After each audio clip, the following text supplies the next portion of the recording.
The progressive press threatens that companies that abandoned LGBT Pride Month will pay a high price. These brands abandoned Pride Month, and that could cost them dearly. Wow, this is what USA Today says. Just look at that.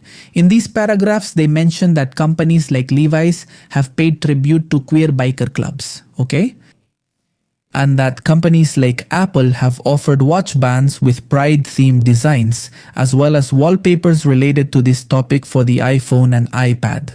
Okay, here they talk about several companies that have at some point done something to honor Pride and the community, but this year's Pride Month has much less rainbow-themed decoration and fewer sponsorships from companies. I'm curious about something. Let's look at Apple's website. This is the Apple Store, right? Take a good look, okay? Let's see if there's anything here on the main page that celebrates Pride Day. Look, here there's something about Father's Day. Okay, look. Not bad, blah blah blah, there's nothing. At least on the main page of the Apple Store, there's not a single mention of Pride Month, not one. Incredible, right? It's strange, because before these companies, obviously the first thing they did was try to show off that they were brands committed to the community and to Pride, and apparently this time it hasn't been like that. In fact, there's something very interesting. Target is a company that has always marketed itself as very inclusive and diverse, and now here they're talking about it. Target's main page during Pride Month in 2026 shows an image of an American family made up of white, blonde-haired people. And where is the pride? Good question, right? They used to be on the front page and now that's not the case anymore. Strange, isn't it? Something is changing, something is happening. This doesn't mean that brands have completely abandoned inclusion and diversity. Apple has Pride wallpapers. This is totally real. Apple has LGBT wallpapers and obviously continues to support the community. The difference is that now they do it much more discreetly, right? I mean, they do it in a much more discreet way, much more selectively, without making so much noise, without making such a fuss. They hardly announce it anymore. And this even outrages USA Today. Here's what they say. We knew companies would abandon Pride Day. Still, it hurts. Oh, the brands distancing themselves from Pride Month are doing exactly what we expected from the start. Supporting LGBTQ people only when it's financially beneficial for them. Ha ha ha. Incredible. I mean, we all know this is true. I mean, this isn't the first time, but guys, companies like Disney have tried to support Pride for years. And how did that go? We already know the answer, right? I mean, their movies have been a disaster. Here they tell us, Pride Month has faced withdrawals from companies. Since LGBT rights became a point of conflict within the framework of cultural disputes. And since the Trump administration cracked down on initiatives related to diversity, equity, and inclusion, well, that's what companies mention as an excuse. But the reality is that all these companies had realized that this wasn't profitable, that many times this actually made them lose money. But anyway, let's continue. With the decline in support for LGBT marriages, major brands reduced their budgets and decreased their support for people in the community in the country.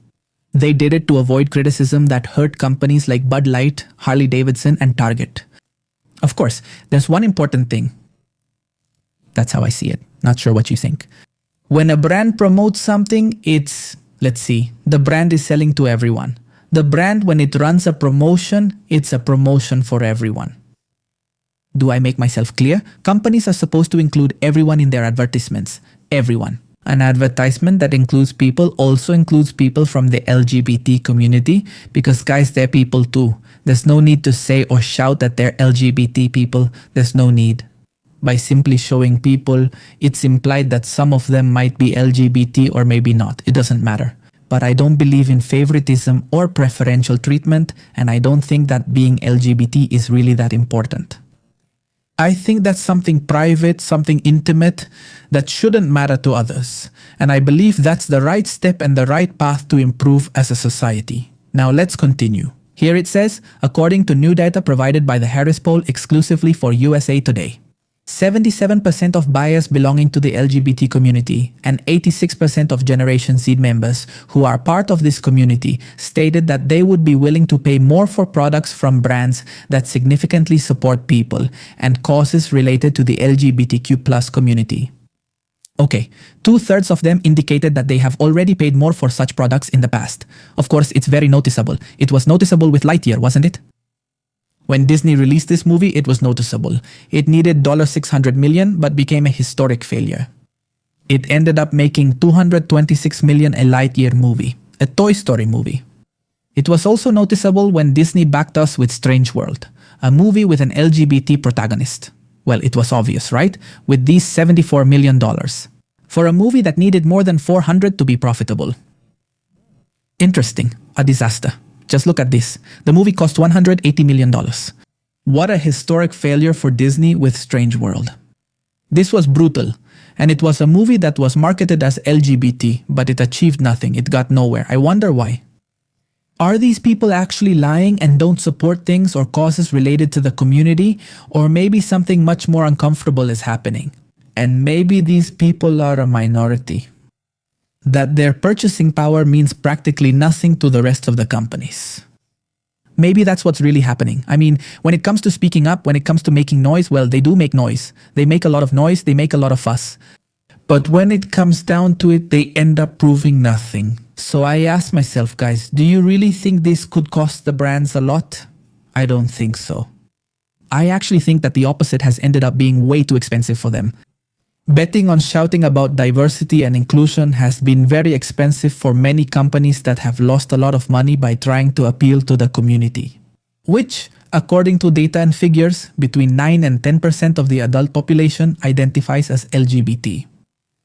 Look, I think these surveys, which are real surveys, are manipulated, they're altered, 100% guaranteed. I don't think that between 9 and 10% of the adult population is actually LGBT. To begin with, here they tell us, in the United States, 9% of adults identify as LGBTQ, mainly led by Generation Z and Millennials. Wow. And I guarantee you that the vast majority of these surveys are carried out in the United States, in countries like Spain, where 14% of the adult population identifies as LGBT. Which seems like a very exaggerated number to me. I don't think that's true. In Mexico, about 5.1% of the population aged 15 or older self-identifies as LGBTQ+. Now, there's a very important thing. How are these questions handled as well? There's also another extremely interesting thing. And that's, if we look at the data, we can realize that the vast majority of people who identify as LGBT or say they are LGBT, they are actually members of Generation Z. When you look at millennials, this number drops drastically. When you go to Generation X, it plummets. When you look at boomers, it collapses completely. According to this, between 17 and 19% of the Generation Z population is LGBT. Supposedly, I honestly don't believe it. With millennials, it's 11% Generation X, 6%, and baby boomers, 4%. I think these numbers are also manipulated, and pay close attention to this. The vast majority of LGBT people are actually bi. In fact, it says here, bisexuals are the majority group by a wide margin. They represent 58.6% of all LGBT people. Wow, just imagine. That says it all. 58.6%, almost 60%. Now, another thing that also catches my attention. What were these questions like? How did they conclude that these people are LGBT? I think one thing is someone who has a preference for men and women. For example, a bi person. And it's another thing to be a militant and an activist of the LGBT community. This difference is not minor. Another very important point, especially for brands. We realize that the vast majority of people who identify as LGBT are part of Generation Z, that is, those born in 1997 or later. Many of them might currently be university students or have just recently graduated. Some of them might even be younger, right? And as we've seen, unfortunately, because of the current economic situation, many of these people are not doing very well, just so you get an idea. Approximately 70% of people under 34 years old still live with their parents. And why do I mention this? Because it means that the purchasing power of people from Generation Z is relatively low. Exactly. So, can brands really rely on Generation Z? No. They should really care much more about the purchasing power of Generation X or the baby boomers, even the millennials as well. But here we can see that the numbers and figures drop drastically. but drastically. I mean, they plummet. So is it really worth focusing on and targeting 4% of the population? I have serious doubts, really. And I, unlike USA Today and all these misinformation outlets, don't think companies will end up regretting it. And look, companies aren't abandoning Pride Month completely. They're just changing the way they celebrate that month.